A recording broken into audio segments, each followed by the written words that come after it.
Hello बच्चों, स्वागत है हमारे YouTube चैनल कॉन्सेप्ट सिग्मा में। मैं किशन यादव। आज क्लास 10th की मैथ जिसमें एक नए चैप्टर की शुरुआत करेंगे। चैप्टर तो 5 है जो हमने पहले भी एक एक्सरसाइज किया था। आज एक नया एक्सरसाइज होगा जिसमें एक्सरसाइज 5.2 होगा। 5.2 का आपका पहला क्वेश्चन हमारे सामने दिख रहा है और इसमें कुल मिला के 5 पार्ट है जो टेबल में दिया गया है। टेबल में ए, डी, एन और ए एन, ये 4 चीजें हैं जिसमें से 3 चीज दिया है। हर एक कॉलम में एक एक चीजें मिसिंग है, यानी कि पहले रो में एक मिसिंग है, दूसरे रो में भी एक मिसिंग है, तीसरे में, सब में इस तरीके से मिसिंग है और 3 चीजें दे रखी है।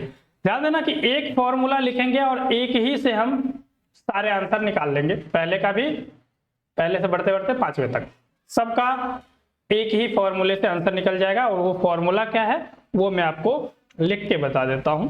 जैसे पहले क्वेश्चन के लिए जो फॉर्मूला लगाएंगे वो a plus N minus 1 into में डी। सबसे पहले ए वाले पार्ट में दे क्या क्या रखा है ये लिख लो।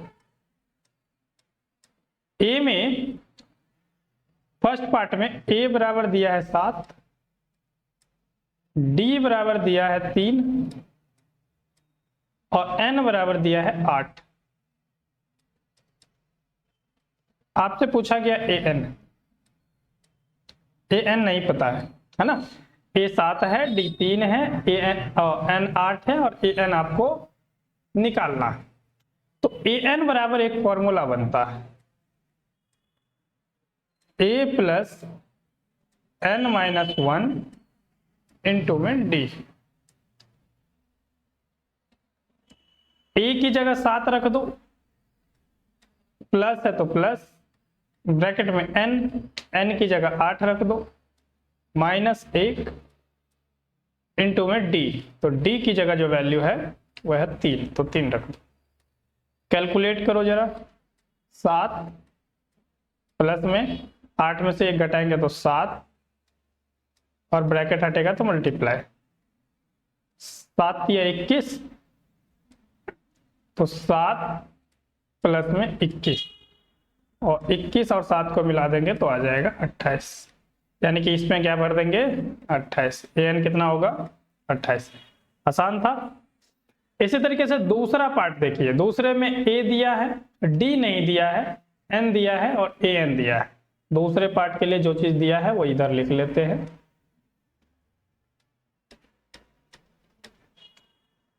ए बराबर -18,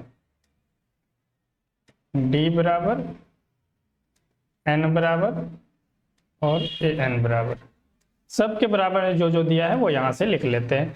ए -18 दिया है, डी नहीं दिया है, एन 10 है और ए एन 0 है। एन 10 है, ए एन 0 है। डी आपको निकालना है। फॉर्मूला मैंने पहले कह दिया था, फॉर्मूला सेम रखेंगे। कौन सा? ए एन बराबर ए प्लस एन माइनस 1 इंटू में डी।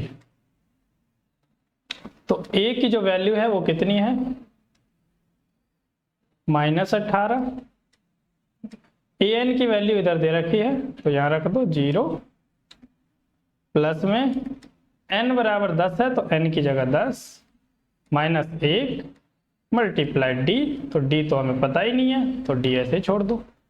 0 बराबर में -18 और प्लस में 10 में से 1 घटा लेते हो तो 9 और इधर मल्टीप्लाई में डी है तो 7 में आ जाएगा 9D। -8 को इस तरफ ले जाओ तो 0 + 8 हो जाएगा और बराबर आपके पास इधर में, अच्छा यह हो जाएगा 18 था ना तो +18 हो जाएगा और बराबर में आपके पास है 9D। तो 0 + 18 = 18 ही आएगा और बराबर में 9D। तो D बराबर कितना 18/9। 9 से डिवाइड करते हो 18 को तो आ जाता है 2। यानी कि D की जो वैल्यू आ गई वो आ गई 2। ठीक है, आसान था। बढ़ते हैं नेक्स्ट जो कि तीसरा पार्ट होगा। इधर ही कर लेते हैं तीसरा पार्ट।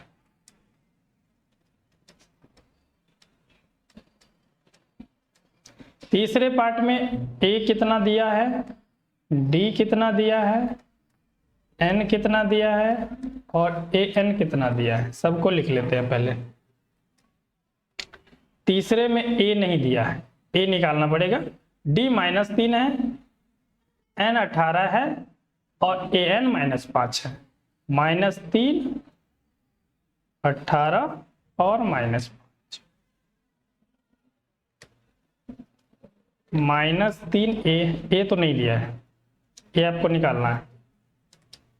-3, 18 और -5। फॉर्मूला आप सेम रखेंगे, a + n-1 इंटू में डी। a की वैल्यू नहीं पता आपको, तो ए एन बराबर लिखो पूरा फॉर्मूला। ए एन बराबर a + n-1 इंटू में डी।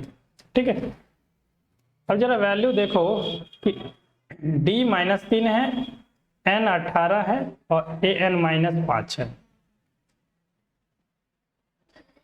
जो कि हमने यहां लिख दिया d -3, n 18 और a n -5। तो a n की जगह -5, बराबर में a नहीं पता तो a को ऐसे ही, प्लस में n -1 है तो n की जगह 18 -1 और इंटू में d की जगह -3। -5 बराबर में a तो ऐसे ही रहेगा, प्लस में 18 में से 1 घटा लेते हो तो बचता है 17 और 17 का मल्टीप्लाई हो जाएगा बाहर जो है -3 से। -5 बराबर में a प्लस 17 का पहाड़ा 3 बार पढ़ दो तो 17 या 51, जो कि माइनस में होगा क्योंकि -3 है। अब ये -51 को इस तरफ ले आओ तो प्लस के हो जाएंगे, यानी कि -5 + 51 बराबर इधर बच जाएगा a। 51 में से 5 घटाना पड़ेगा क्योंकि 51 प्लस के है, 5 माइनस के, तो प्लस वैल्यू में से माइनस वाला घटा दोगे तो आ जाएगा 46 a की वैल्यू, a बराबर 46। ये हो गया तीसरे पार्ट का आंसर। चौथा पार्ट पे बढ़ते हैं।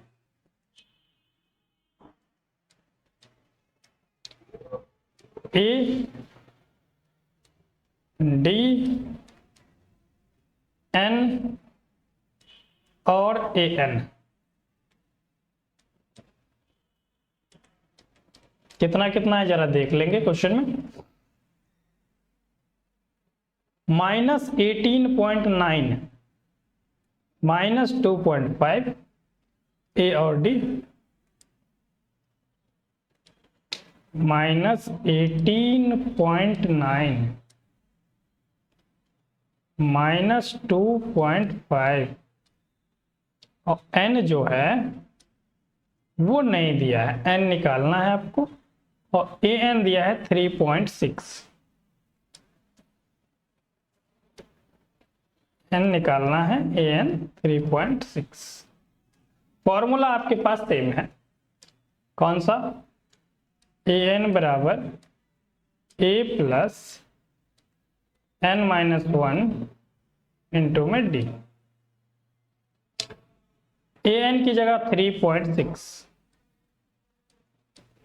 बराबर में a की जगह -18.9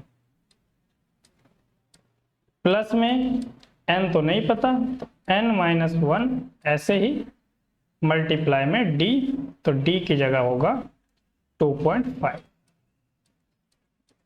2.5 भी माइनस में था नहीं, 2.5 प्लस में है, 2.5 प्लस में है, 3.6 प्लस में है।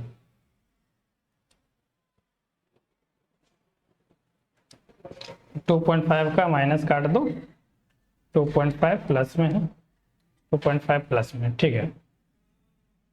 अब जरा देखिए ध्यान से कि ये संख्याएं माइनस में है, इसको इस तरफ ले आए तो हो जाएगा प्लस में, तो यानी कि 3.6 प्लस हो जाएगा 18.9 बराबर में आपके पास बचेगा n-1 और इनटू में 2.5। जोड़ो जरा इसको, 9 6 15 के 5 हासिल 1, 8 3 11 और 1 12 के 2 हासिल 1, 1 और 1 2, 22.5 बराबर आपके पास है n-1 और इनटू में 2.5। ठीक है, जब गुणा है और गुणा वाले संख्या को साइड चेंज करेंगे तो हो जाएगा डिवाइड में, यानी कि 22.5 का डिवाइड करेंगे 2.5 से, और इधर आपके पास बच जाएगा n-1। ठीक है, अब पॉइंट दोनों में है और पॉइंट के बाद दोनों में एक एक संख्या है।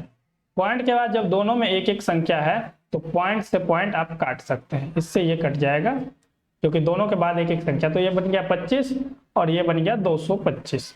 25 के पहाड़े में 225 कितने बार में आएगा, यानी मैं इसको एक बार फिर से लिखूं तो 225 और बट्टे में 25 बराबर में इधर है n-1।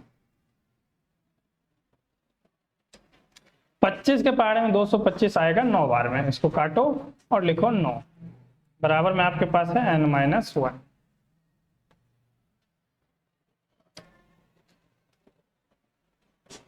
एक को इधर ले आओ, माइनस में है तो हो जाएगा प्लस में, यानी कि 9 + 1 बराबर n, यानी कि n की वैल्यू आ गई 10। n की वैल्यू कितनी आ गई 10। ठीक है, इस तरीके से चौथा पार्ट भी कंप्लीट हुआ। बढ़ते हैं नेक्स्ट, जो कि पांचवा पार्ट होगा। पांचवें पार्ट में a दिया है, d दिया है, n दिया है, तो an बताइए। a 3.5 लिख लेते हैं पहले, पांचवा पार्ट a बराबर 3.5, d बराबर 0, n बराबर 105। an आपसे पूछा गया।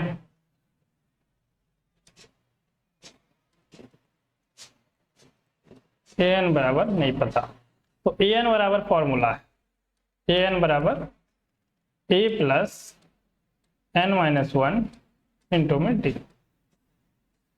an कुछ है ही नहीं, निकालना है, तो a की जगह 3.5 प्लस में n की जगह 105 माइनस 1 मल्टीप्लाई d जो कि 0 है, d 0 था, d 0 है।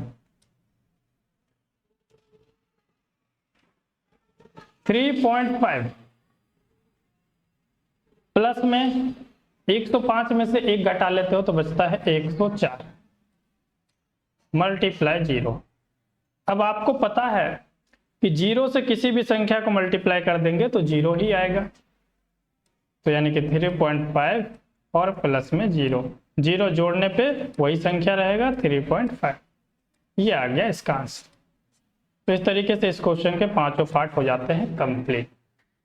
अगला क्वेश्चन नेक्स्ट वीडियो में आपको मिल जाएगा। वीडियो अच्छी लगी हो तो लाइक कीजिए, शेयर कीजिए और चैनल पर नए हैं तो सब्सक्राइब जरूर कीजिए, क्योंकि सारे क्वेश्चन मैं करवाने वाला हूं आपको, एक भी क्वेश्चन छूटेगा नहीं यदि आप बोर्ड एग्जाम की तैयारी कर रहे हैं तो। धन्यवाद।